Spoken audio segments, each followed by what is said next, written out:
우리가 지난주에 했던 설교의 서론을 한번 떠올려 보시면 좋을 것 같습니다. 지금 이 시간에.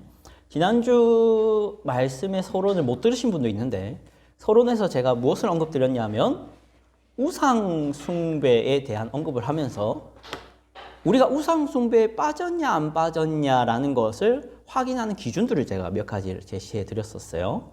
그 중에서 뭐 절대성이니 의존성이니 중독성이니 이런 얘기를 하면서 우리가 우상을 내가 섬기고 있다는 것을 확인하는 여러 가지 중에서 생각나는 거 있어요. 생각나는 거. 하나는 떠오를 건데, 우상 말고, 그게 돈이 우상이 됐다라는 것을 확인할 수 있는 기준들을 제가 몇 가지 제시해 드렸잖아요. 떠오르는 게 있어요? 절대성에서 뭐, 절대성에서 뭐요? 여러분, 기억이 잘 안 나실 수 있습니다. 시간을 한번 생각해 보라고 했죠? 떠오르나요? 이게 내가 얼만큼 소중히 여기는, 얼만큼 나에게 신적 존재처럼 여겨지는가를 확인하고 싶으면 시간을 한번 생각해 보면은 뭐가 나의 우상인지를 알 수 있다 했죠. 그래서 내가 무엇의 시간을 얼만큼 쓰고 있느냐와 반면에 비교해서 무엇에는 내가 얼만큼 시간을 안 쓰고 있느냐, 이런 걸 비교하기 시작하면 내가 얼마나 무엇을 중요시 여기고 무엇을 내 인생의 가장 중요한 문제로 가지고 싶어 하는가를 확인할 수 있다 했습니다. 시간 말고 또 뭐가 얘기될 수 있죠? 뭐가 얘기될 수 있죠? 네? 돈, 자꾸 돈 하시는데 돈 필요하신가 봐요. 제가 열심히 벌도록 하겠습니다. 수량도 생각해 볼 수 있죠. 내가 무엇을 많이 가지고 있는가, 그리고 내가 무엇에 대해서는 정말 많이 안 가지고 있는가를 확인하면 내가 무엇을 위해 살고 있는지를 확인할 수 있다고 했습니다. 그렇죠? 또 뭐가 있을까 했을 때 뭐 이것저것 얘기 많이 했는데 이거죠.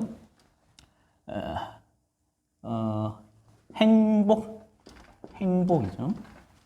내가 이것만 가진다면 행복하겠는데 하는 게 있고, 내가 이것을 가지는 것은 행복과는 전혀 상관이 없을 것 같은데 하는 게 있습니다.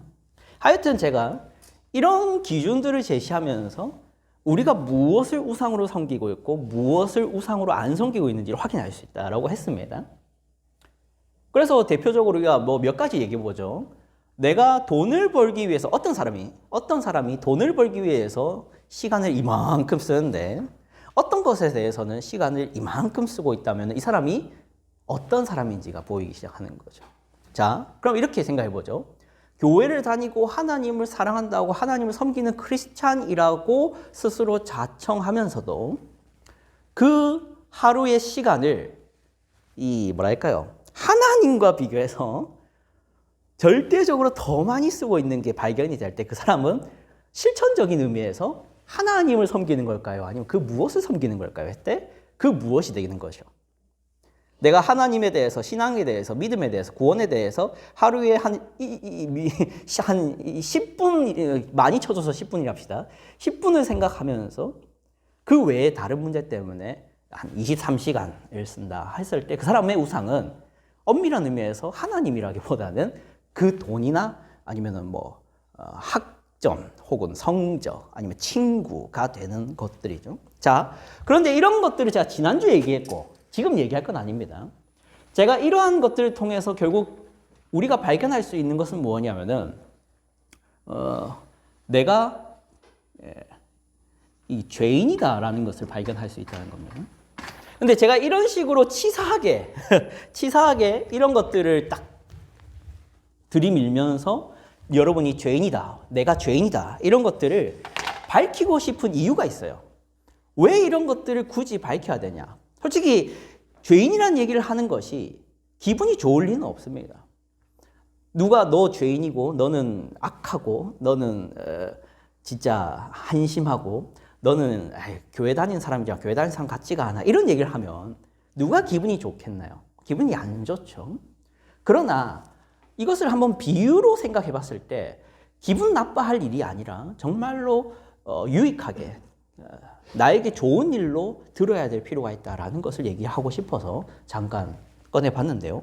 비유적으로 한번 이런 얘기를 좀 해봤으면 좋겠습니다. 자, 여러분, 의료 행위로 한번 비교를 해보죠. 우리가 몸을 치료하려면 어디를 가야 됩니까? 병원에 가야 되죠. 병원에 가서 아무나 만나면 되나요? 누구를 만나야 되나요? 의사를 만나야 되죠. 그럼 의사를 만나서 이제 진찰을 하러 이제 진료소 아니면 뭐 그 의사의 어떤 진료 방으로 들어갑니다. 그럼 의사는 저한테 뭐부터 시작하죠? 약물 투여부터 합니까? 그렇진 않아요. 순서상 처음에 뭐 합니까? 어디가 아파서 오셨나요? 그럼 제가 이게 요즘에 지식인이 많이 발달하다 보니까 의사들이 불평하는 게 뭐냐면은 제가 직접 훈계를 들었는데 치료를 하러 가서 훈계를 들었는데 의사 선생님이 뭐라 하냐면은 요즘에는 그 환자들이 와가지고 의사를 가르치려 들어 이래요. 왜 그러느냐? 자기가 지식인을 많이 쳐봤으니까 병원에 대뜸 안 가잖아요. 내가 이게 무슨 증상일까? 무슨 병 때문에 내가 이럴까? 이게 지식인에 검색하다 보니까 답정너처럼 옵니다. 환자들이. 그래서 제가 이렇게 열이 나고 몸에 오한이 일어나고 하는 거 보니까 제가 코로나 걸린 것 같아서 왔어요. 이렇게 해버려요. 그러면 의사가 코로나 걸려서 왔군요. 그럼 코로나 약을 먹읍시다. 이렇게 하나요? 안 해요. 의사가 뭐부터 하나요? 알겠습니다. CT 촬영하세요. 이렇게 하죠. 의사는 환자 말을 그대로 듣지는 않아요. 의사는 정밀 검사를 당연히 시작합니다. 그래서 CT를 찍든 또 뭐 합니까? 뭐 있죠? CT 말고 피검사 또 MRI 또 엑스레이 또 이게 끝이죠. 저도 끝이긴 한데 하여튼 여러 가지 검사를 합니다. 자, 검사를 해서 그럼 이제 뭐가 나올까요? 이제 검사한 뒤에 끝인가요? 그렇진 않죠. 결과를 또 환자와 얘기를 합니다. 그래서 환자분이 코로나를 했는데 제가 진찰을 해보니까 코로나가 아니라 그냥 감기네요. 이렇게 얘기를 하겠죠. 그런데 이럴 수 있잖아. 이게 코로나가 아니라 사실은 폐암이었습니다. 이렇게 나올 수도 있는 거지. 그러면 어때요? 폐암이라는 얘기를 들었을 때 그 환자는 어떻겠습니까? 네, 아주 절망스러운 일을 겪게 되는 거죠. 자, 그런데 이런 거예요. 그 의사가 너무 이렇게 마음이 아픈 거야. 이 환자가 암에 걸렸다는 얘기를 했을 때 이 환자의 마음이 상하는 것이 걱정되는 거야. 이 환자가 그 얘기를 듣고 충격받는 것이 염려되는 거야. 그래서 이 의사가 그 마음에, 그 환자를 위하는 마음에 폐암에 걸렸지만 폐암에 걸렸다라고 말 안 하고 그냥 감기 증상일 뿐입니다. 집에 가서 평안히 쉬시면 됩니다라고 한다면 그 사람이 의사일까요? 의사가 아닐까요? 의사가 아니지. 왜? 그 사람은 자기가 폐암에 걸린 줄도 모르고 어떻게 될까? 1기, 2기, 3기, 4기가 되다가 죽겠지. 그럼 그 사람은 의사로서 본분을 지킨 거다 아니다? 안 지킨 거다라는 거죠. 그럼 환자가 그 폐암이라는 얘기를 듣는다고 해서 순간 절망할 수 있겠지만 그 의사에게 화가 날까요? 그렇진 않아요. 왜냐? 이 사람이 나를 치료하기 위해서 그 얘기를 하고 있다는 것을 알기 때문에. 이 사람이 단순히 나의 기분을 나쁘게 하거나 나를 불쾌감을 느끼게 하려고 내가 폐암에 걸렸다는 얘기를 한다고 생각하지 않고 이 사람이 정말로 나를 치료하기 위한 의사로서 앉아있다는 것을 인식하고 있기 때문에 이 사람이 나에게 말하는 그런 절망스러운 소식이 기분이 나쁘게 안 들리는 거지. 이해되겠죠? 제가 이런 비유로 얘기를 하는 이유가 교회에서 자꾸만 우리가 죄인이라는 거, 내가 죄악된 삶을 살고 있다는 거, 내가 하나님이 아니라 우상을 섬기는 삶을 산다는 거, 내가 세상을 사랑하고 이 세상을 사랑한다는 게 그리 좋은 것이 아니라는 거. 특별히 뭐가 있을까요? 남들처럼 그냥 쾌락하며 즐기며 사는 것이 그렇게 좋은 행동이 아니라는 거. 그냥 공부만 하고 성적만 잘 받아서 대학에 들어가는 것이 그리 유익한 삶이 아닐 거라는 거. 그냥 좋은이라고 표현하면 좀 그렇죠. 그냥 나중에 잘 자라서 잘생기고 이쁘고 돈 많이 벌고 혹은 요리 잘하고 혹은 착하고 그냥 성실하고 그냥 나한테 잘하고 하는 사람 만나서 결혼하는 것이 그게 정말로 좋은 삶은 아니라는 거. 아닐 수 있다는 거. 그런 것을 기분 나쁘게 자꾸 말을 하는 이유가 뭘까? 그것은 정말로 나를 기분 나쁘게 하려고 하는 게 아니라 나에게 더 나은 삶, 더 올바른 삶, 악한 삶을 벗어나서 멸망하지 않는 삶, 생명과 영생의 삶, 그 삶으로 나를 회복하려고, 나를 새롭게 하려고, 나를 더 다르게 말할 거예요. 구원받게 하려고 하는 얘기라는 것을 염두에 두고 들어야 되는데 우리가 그런 것을 염두에 두지 않고 들으면 기분이 나빠지기만 시작하는 거죠. 제가 지난주에도 이런 얘기를 하고 계속 뭔가 죄에 대한 얘기를 하는 것은 여러분을 정말 기분 나쁘게 하려고 하는 게 아니라 우리는 치료받아야 될 부분이 있고 특히 그 치료는 육체적인 치료를 말하는 게 아니라 영적인 부분의 치료. 세상은 전혀 말하지 않고 관심도 없고 염두에 두지도 않는 영역, 영혼의 영역에 대해서 치료를 하고 있는 곳이 교회라는 것. 그게 말씀 시간이라는 것. 예배라는 것을 여러분 기억하셨으면 좋겠다라는 거예요. 아시겠죠? 자, 우리가 이제 요한복음 16장 말씀을 봤는데요.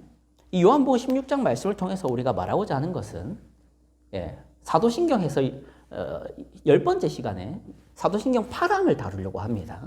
8항의 제목 한번 같이 읽어보죠. 시작. 성령을 믿사오며입니다. 우리 성령 하나님에 대한 얘기를 하는 거예요. 물론 성령을 믿사오면서 안 끝나잖아요. 성령을 믿사오며 또 뭐가 있죠? 거룩한 공교회와 성도의 교제 뭐 이렇게 쭉 나오죠. 그런데 그 제일 첫 파트로 성령을 믿사오며가 나옵니다. 여러분 사도신경은 3부로 돼 있다고 제가 몇 번이나 얘기를 했어요. 이때까지 몇 번이나. 1부가 뭐였죠? 1부가 사도신경 1부가 누구에 대한 신앙 고백입니까? 성부 하나님. 2부가 뭡니까? 성자 하나님. 그럼 이제 3부가 뭐가 나온다? 성령 하나님이 이제 나온다라는 겁니다. 근데 이 성령 하나님은 보통 교회에서도 그렇고 세상뿐만 아니라 세상은 당연하겠죠. 교회에서도 주로 이제 소외되는 것처럼 많이 여겨져요. 맨날 뭐 하면은 누구의 이름으로 기도하죠?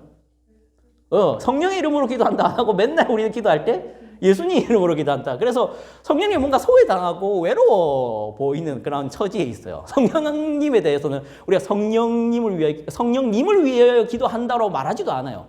우리는 예수님 이름으로 기도한다 하면서 아버지 하나님에 대해서는 이렇게 경배도 하고 찬양도 드려요. 근데 성령 하나님 찬양합니다. 성령 하나님 경배합니다. 성령 하나님 예배합니다. 성령 하나님의 이름으로 기도합니다. 이건 잘 안 하죠. 이유가 있는데 성령 하나님의 특성 자체가 성부 하나님을 우리가 높이게 만들고 싶어하고 성자 하나님만 알게 하고 싶어하는 분이시기 때문에 성령 하나님은 주로 숨어 계세요. 그렇기 때문에 우리가 굳이 성령 하나님에 대한 찬양이나 기도를 잘 하지 않는다라는 것을 알아주면 좋겠고 하여튼 그러한 성령 하나님에 대해서 오늘 좀 구체적으로 얘기를 하려 합니다. 근데 이 성령 하나님 정말 중요한 분이거든요. 정말 중요한 분이에요. 한번 얘기를 좀 해보도록 하죠. 자, 성령에 대한 얘기를 했을 때 여러분 이 영화 아는 사람이 없을 거예요. 제가 너무 옛날 영화를 가져왔는데 사실 이게 리메이크가 돼갖고 이제 예전에 좀 작년에 나왔던 거라서 제가 이렇게 가져왔었는데 아무도 모르더라고. 흥행을 못했던 것 같아. 예, 우리 부장님 세대 때는 아주 명작이었습니다. 스타워즈 1 이런 거. 스타워즈 하면은 이제 가장 대표적인 이게 밈이 이게 이 광선검이에요. 광선검. 이게 잡으면 무잉 하면서 올라와서 소리가 진짜 무잉이에요. 무잉 해가지고 이제 이렇게 우잉 하다가 부딪히다가 팍팍 하면서 이제 불똥이 튀고. 부장님 잘 아시죠? 여러분 알아요? 민재의 스타워즈 알아? 아 몰라? 아 태율이 당연히 모르겠지. 담이 알아? 그래 미안하다. 이거 스타워즈 모르잖아요. 근데 스타워즈 그냥 설명하면 이거예요. 그냥 총싸움도 하고 검싸움도 하는데 우주를 배경으로 이제 우주적인 전쟁과 우주적인 이야기 나옵니다. 거기서 이제 이 사람들이 다루는 기라는 게 있는데 그거를 뭐라냐? 포스라고 해요. 포스 들어봤어요? 그 포스라는 것이 무엇이냐면 사람 안에 있는 그 영적인 에너지가 힘으로 발현되는 것이 포스입니다. 그래서 그 영적인 에너지를 활용할 줄 아는 그 포스를 다루는 사람들이 이제 검을 잡을 때 이렇게 광선검들이 나와요. 그래서 이런 영화에서는 이 영이라는 것이 하나의 에너지로, 하나의 그냥 사람이 다루는 어떤 도구로 이해가 되는데 우리가 믿는 성령 하나님은 그런 에너지냐 했을 때 에너지는 아니란 것입니다.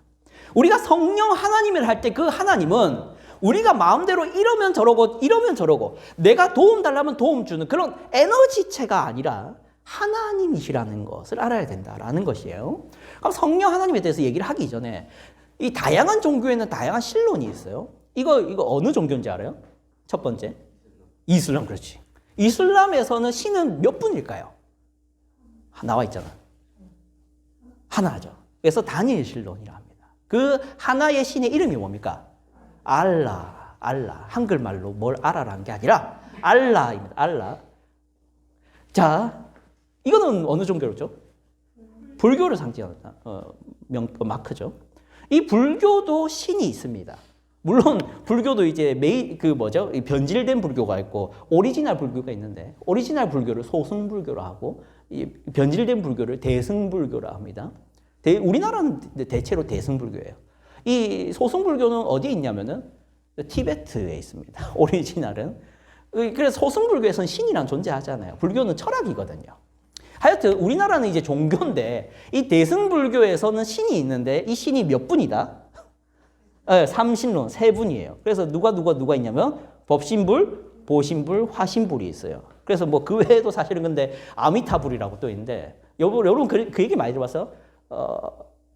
아미타불 관세음보살 알아요? 그래서 아미타불은 뭐냐면은 그 내세를 관장하는 죽은 사람이 내세를 관장하는 불처를 말을 해요. 관세음보살은 거기서 이제 그 죽은 자들을 이렇게 받아주고 안아주고 보호해주는 어떤 존재를 말하는데 아미타불 관세음보살이라는 그런 인사는 내세에서도 당신을 보호하실 겁니다. 이런 인사에 가깝다라고 보시면 돼요. 하여튼 신이 있습니다. 이거는 어떤 종교를 말할까요? 이건 좀 어려울 건데. 정말 큰 종교인데 여러분이 잘 모르는 마크예요. 천주교 그랬죠, 천주교. 다른 명칭으로는 로마 카톨릭이라 하죠. 그래서 이게 R자 비슷한 좀 그런 게 있어요. 로마 카톨릭인데 이 X는 당연히 뭐겠어요? 크로스인데 십자가를 의미하는 겁니다. 하여튼 거기서 이제 삼위일체론을 믿어요. 삼위일체론. 거기서는 성부와 성자와 성령 하나님을 믿습니다. 자, 그런데 플러스가 있어요. 플러스가 어떤 존재가 있죠? 성모 마리아와 또 뭐가 있죠? 옛 성인들 그들의 입장에서는 뭐 거룩하게 살았던 아우스티누스 아니면 터툴리안 뭐 이런 성인들을 말을 합니다. 그래서 삼위일체로 믿긴 하는데 삼위일체론만 믿는 게 아니라 플러스 성모 마리아도 믿어야 되고 옛 성인들도 믿어야 돼요. 우리랑 좀 다릅니다. 그러니까 우리죠. 우리 개신교. 우리는 뭐만 믿는다? 삼위일체를 믿는다. 하나님은 성부 하나님이시고 또 동시에 성자 하나님이시고 또 성령 하나님이시고 계시는데 성부 하나님은 성자 하나님과 같다 아니다? 아니다. 성자 하나님 성령 하나님은 같다 아니다? 아니다. 성령 하나님과 성부 하나님은 같다 아니다? 아니다. 하지만 성부는 뭐다? 하나님이다. 성자는 하나님이다. 성령은 하나님이다. 이걸 믿어요.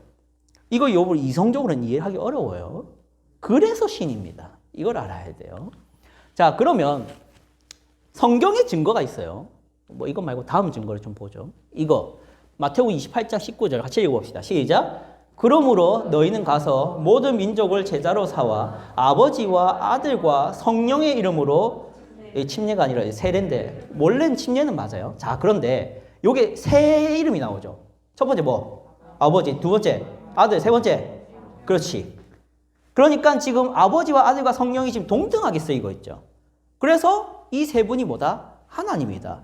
그래서 우리가 이 성령을 하나님에서 제외하면 안 돼요. 성령도 하나님이시다를 알아야 됩니다.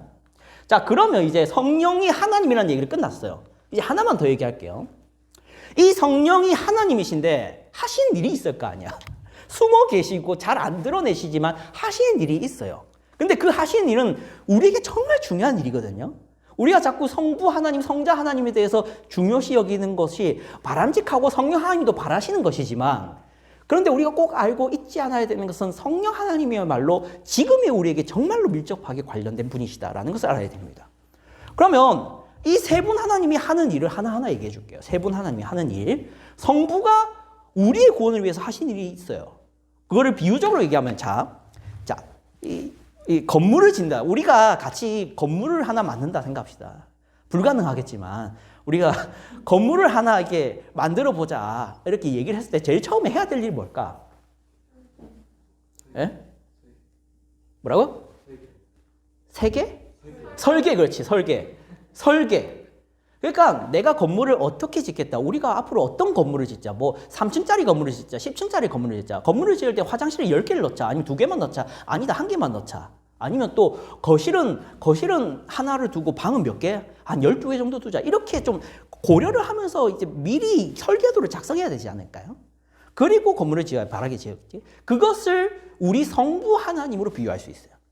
성부 하나님께서는 세상을 창조하시기 전에 어떻게 창조할 것인지, 그 창조한 세계는 어떻게 다스렸으면 좋겠는지, 그리고 그것은 결국엔 어떻게 완성됐으면 좋겠는지라는 설계도, 그러한 대략적인 도면을 성부 하나님이 뜻을 정하시는 거예요. 그리고 그 다음에 해야 될 일이 뭘까요? 그렇지, 지어야지. 그 설계도대로, 그 설계도로 작성한 그 도안대로 이제 건물을 지어야지. 그렇죠? 그걸 누가 하신다? 성자 하나님이 하시는 거예요. 하나님이 우리를 구원하기 위한 뜻을 정하시고 성부 하나님이 우리를 창조하신 이후에 우리를 어떻게 구원을 할까? 우리를 어떻게 하나님의 백성을 삼을까라는 뜻을 정한 그것을 성자 하나님이 실행을 하신 거예요. 어떻게 실행하셨습니까? 우리 배웠잖아. 성자 하나님이 첫 번째 실행하신 게 뭐예요? 사도신경이 나오잖아. 그 외아들 우리 주 예수 그리스도를 믿사오니 그 다음에 성령으로 잉태하신 일을, 그 다음에 동정녀 마리에게 나시는 일, 세 번째 고난을 당하시는 일, 네 번째 십자가에 달리시는 일, 그 다음에 장사된 지 사흘 만에 부활하시는 일, 그 다음에 하늘에 오르신 일, 그 다음에 재림하시는 일, 이것으로 우리를 구원하는 일을 마무리하실 겁니다. 이해하시겠죠? 자, 그런데 구원은 성자가 하신 일이고, 그치? 그렇다고 해서 이 건물이 내게 된 건 아니잖아. 여러분이 누군가가 건물을 지었다고 해서 그게 내 겁니까? 뭘 해야 돼요? 명의 이전을 하든 등록을 해야 내 거잖아. 내 명의를 집어넣어야 내 거지. 그치? 그게 필요한 거예요. 그럼 그걸 누가 하시냐는 거예요. 누가 하신다? 성령님이 그 일을 하시는 거예요. 성부가 계획하시고 성자께서 완성하신 그 구원의 은혜를 세우미에게, 다미에게, 예현이에게, 혜림이에게, 임재에게, 태율이에게 주셔야 되잖아. 그걸 여러분의 것이 되게 하셔야 되잖아. 그걸 누가 하시냐는 거야. 성령께서 하신다는 거예요. 그래서 이제 이 뭐예요? 누구예요? 공인중개사. 공인중개사 뭐 하는지 알아요? 나 공인중개사 한번 해보고 싶었는데 뭐 하는 일인지 알아요? 집을 소개해주고 집을 이제 사람들에게 이제 권하고 이 집 좋습니다 하면서 이제 반지하방 이런 거 주고 하는 사람이 이게 공인중개사라는 겁니다. 공인중개사. 이게 누구다? 성령 하나님이시다. 우리 성령 하나님에 대해서 좀 더 다르게 비유를 해보면 마치 뭐와 같냐면 이 사진이 뭐예요? 쿠팡이죠, 쿠팡. 쿠팡이 하는 플랫폼의 그 뜻이, 목적이 뭡니까? 이게 뭐 하는 거예요? 물건을 파는 겁니까? 소개하고 그것을 내가 어떻게 할 때 구매하기 누르고 결제를 했을 때 어떻게 돼요? 우리 집에 보내주죠. 그래서 누가 그것을 갖다 줍니까? 쿠팡맨이 갖다 줍니다. 자, 이게 성령님이 아니라 정확하게 누가 성령님이다? 쿠팡맨이 성령님이라는 거예요. 그러니까 내가 클릭을 누른다고 해서 즉시 내게 되는 게 아니잖아요. 누가 갖다 주셔야 되잖아. 우리에게는 쿠팡맨이 있다면 구원에는 누가 있다? 성령 하나님이 그 일을 하신다는 거예요. 성자 하나님을 여러분의 것이 되게 하게. 성부 하나님의 뜻이 여러분에게 성취되게. 하나님께서 우리를 위해서 지으시고 완성하신 그 교회와 하나님 나라와 그 은혜들을 여러분의 것이 되게 하는 그 구체적인 사역을 성령 하나님이 하신다는 거예요. 그래서 숨어 계시지만 우리에게 정말 중요한 분이라는 것을 잊지 않아야 된다는 것입니다. 그래서 우리가 읽었던 오늘 본문이 이거예요. 여러분 읽었던 본문입니다. 이제 끝나가요. 성령 하나님의 역할이 여기에 나와 있어요. 여기 노란 줄로 강조를 해놨는데 노란 것만 한번 같이 읽어보죠. 첫 번째 시작. 두 번째 세 번째, 그가 스스로 말하는 분이 아니라는 거예요. 그는 성령께서는 뭔가 새로운 걸 하는 분이 아니라는 거예요. 이미 성부께서 뜻을 내시고 성자께서 완성하신 게 있잖아요. 그거를 뭐 한다? 말한다. 그거를 말한다. 이게 내 것이라, 이 내가 누굴까요? 예수님을 말하는 거죠. 예수님의 것을 가지고 어떻게 한다? 알려주신다는 거예요. 또 예수님의 것을 가지고 어떻게 한다? 계속 알려주신다잖아요. 근데 본인의 얘기가 아니라 예수님의 것을. 성부께서 뜻을 내시고 성자께서 완성하신 것을. 그것을 우리에게 깨닫게 하시는 사역이 성령 하나님의 사역. 그렇게 해서 우리가 구원받게 하시는 분입니다. 자, 그러면 끝이에요. 이제 구체적인 적용만 하면 끝입니다. 그러니까 우리가 들은 것, 앞에서 얘기했죠. 뭐죠? 오직 들은 것, 제자들이 예수님께 들은 것, 제자들이 이미 들었던 것, 예수님을 통해서 제자들이 이미 받았던 것을 알려주신다는 건데 그게 뭐예요? 성경이잖아. 예수님이 제자들이 가르친 게 성경이잖아요. 예수님이 우리에게 지금 주신 책이 성경이잖아요.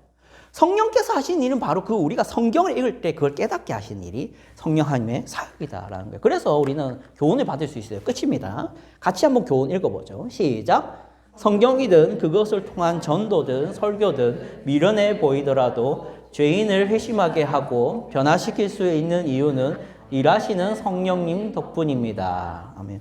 이거는 여러분은 아직 그런 불만은 없겠지만 공부 좀 하고 철학 공부를 조금, 그러니까 정말 제대로 철학한 분들은 그렇게 교만하지 않던데, 애매하고 이제 조금 철학 공부한 사람들 중에 이제 자기가 좀 안다고 이제 인식론과 인간론과 어떤 도덕론과 이 책임론을 조금 안다고 이제 성경에 대한 어떤 철학적인 질문과 공격들을 하는 사람이 좀 많이 있어요.